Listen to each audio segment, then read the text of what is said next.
থানার বাইরে দাঁড়িয়েছিল অগ্নি।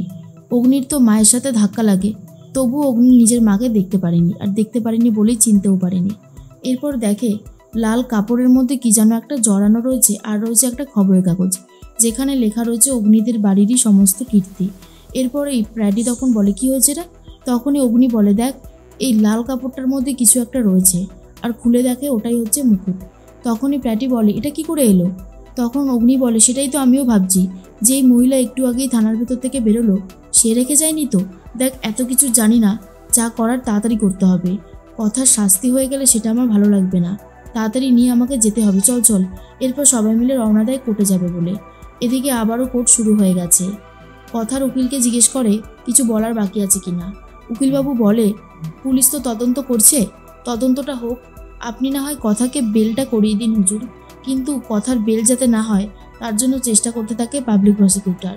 এরপর সমস্ত সাক্ষ্য প্রমাণ শুনে বিচারক যখনই কথার শাস্তি ঘোষণা করতে যাবে, তখনই অগ্নি এসে বলে, এই হলো সেই মুকুট যেটার জন্য এত কিছু। আসল মুকুটটা অগ্নির হাতে দেখে চিত্রা তো অবাক হয়ে যায়, আর ভাবে এটা কি করে হলো? আমি তো নিজে প্রান্তিকের বাবার হাতে এই মুকুটটা তুলে দিয়েছিলাম, এটা এখানে কি করে আসলো? কিছুই তো বুঝতে পারছি না।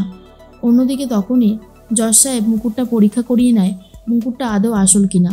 মুকুটটার কাছে আগুন ধরলেই চকচক করছে, আর এটা দেখার পর বোঝা যায় এটাই সেই আসল মুকুটটা।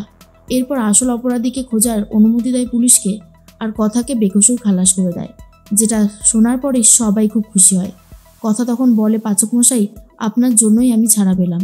মুকুটটা আবারও কথার হাতেই তুলে দেয় সমীর গুহ, আর বলে, এটা তুমি যত্ন করে রাখো, তুমিই পারবে এটাকে যত্ন করে রাখতে। এরপর জয়দীপবাবু চলে এসেছে গোডাউনে। সেখানে এসে চালের বস্তা থেকে যখনই মুকুটটা বার করতে যাবে, এসে দেখে মুকুটটা নেই, আর ভাবে নিশ্চয়ই মুকুটটা এখান থেকে সরিয়েছে প্রান্তিক, এছাড়া আর কেউ হতেই পারে না। তাই প্রান্তিককে ভীষণ মারতে থাকে, আর বলে, টাকা যখন লাগতো আমার কাছে চাইতে, এটা কেন করলে? আর মুকুট সরানোর দায়ে ফেসে গেছে পুরোপুরি প্রান্তিক।